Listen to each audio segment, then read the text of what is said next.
Another esports scandal has had serious repercussions in the real world, with Daniel Abt being dropped by Audi after he got a sim racing specialist to compete under his name in the recent Formula E Race at Home Challenge event.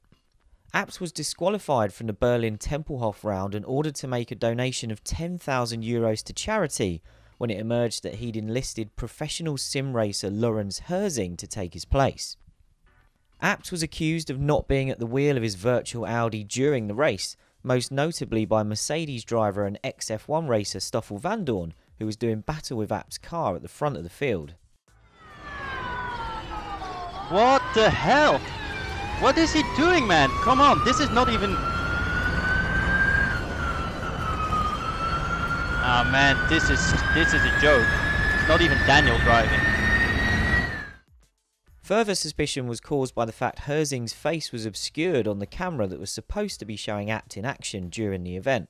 There was a noticeable upturn in Abt's fortunes with a new driver at the wheel. The German started second, led the race and eventually finished third, when his previous best grid position was 9th and he'd not finished higher than 15th in any of the first 4 rounds. Herzing had raced in the Formula E Challenge Grid support event for sim racers and he was stripped of his 6th place finish in that. Abt did not take part in the post-race interviews for the top 3, which was blamed on connection issues, and after Vandoorne accused him again of not driving his car, 2-time Formula E champion Jean-Eric Vergne made a similar claim. Event organisers disqualified Abt after cross-referencing IP addresses to discover he could not have been driving his simulator during the race. He apologised afterwards, saying he accepted the disqualification and confessing that he hadn't taken the event as seriously as he should have. He said he was aware his actions left a bitter aftertaste, but he probably wasn't expecting to lose his drive because of it.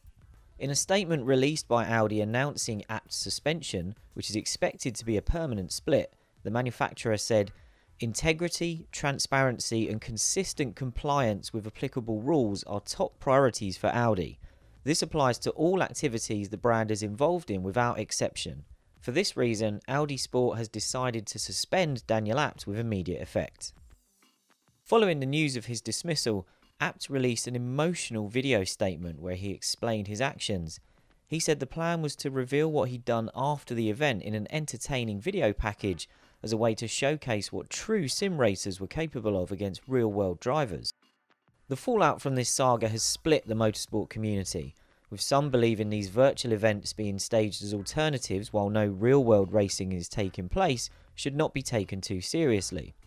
Others feel that with championships, manufacturers, sponsors and TV companies treating esports as a genuine alternative during the coronavirus crisis, drivers have an obligation to act as responsibly as they would in the real world. If you'd like to hear an in-depth debate about this controversy, make sure you check out the Race Esports podcast, where we look at the major talking points from virtual racing every week. It's available on all major podcast platforms, and you can find links to our Apple and Spotify feeds in the description below. To explain more about why Audi has taken such serious action, here's our Formula E correspondent Sam Smith.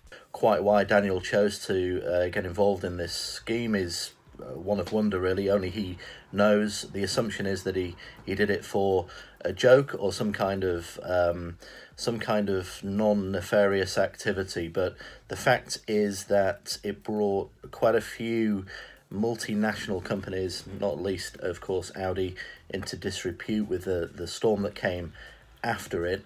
And I think actually in terms of the fact Daniel self-admittedly hasn't taken this initiative, this charity initiative that Formula E have put together seriously, kind of undermines a bit of professionalism. He's not the only one. There are a lot of drivers who are of the same opinion, but they either mask it or they at least override it with their professionalism and they get on with the job in hand. Daniel Abt is a well-paid athlete, a well-paid driver with a manufacturer, and no doubt he should have realised this and acted upon it under all the circumstances, however bizarre they are. But they're bizarre at the moment for lots of people.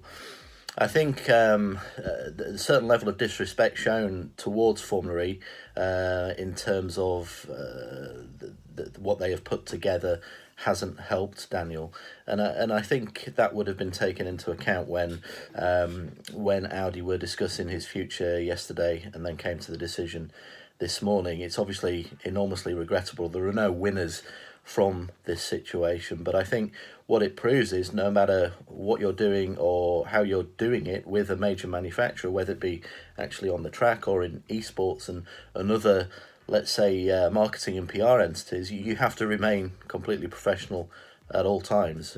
You can read about the direct timeline, the detailed timeline of how things transpired on therace.com today, and other articles about how this whole bizarre situation played out. But at the moment, Daniel Abt will be looking at other formulas or other programs in his career. There'll be a lot of sympathy for him, and in some respects that is right. But ultimately, like I said, when you're coming to represent a major manufacturer, the watchword has to be professional at all times. I mean, it just goes without saying, and Daniel will have known that when he signed up for Audi and for this program. What do you think about Abt's actions and how Audi has reacted? Should a driver lose his real-world seat because of cheating in an online race, or has there been an overreaction to his misdemeanour? Let us know in the comments, and remember to like this video and subscribe to our channel. And once you've had your say, check out the Race Esports podcast for more discussion on this story. It's available on all major podcast platforms, and you can find links to our Apple and Spotify feeds in the description below.